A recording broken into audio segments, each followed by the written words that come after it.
In this video, I'll talk about how you can delete recorded shows on your YouTube TV. First, what you have to do is sign into your account, and then we want to head over to the recorded shows. The way that you can do this is on your computer, phone, or smart TV. So just do the one that is for you. So first I'll explain via computer.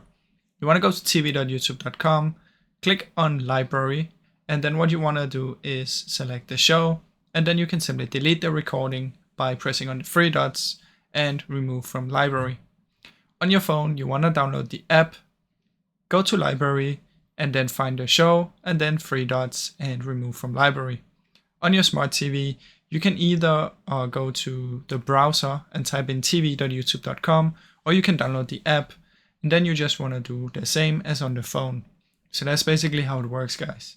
Now, I really hope you enjoyed this short video. If you did, please leave a like and subscribe, as it helps me out a ton. Thank you so much for watching.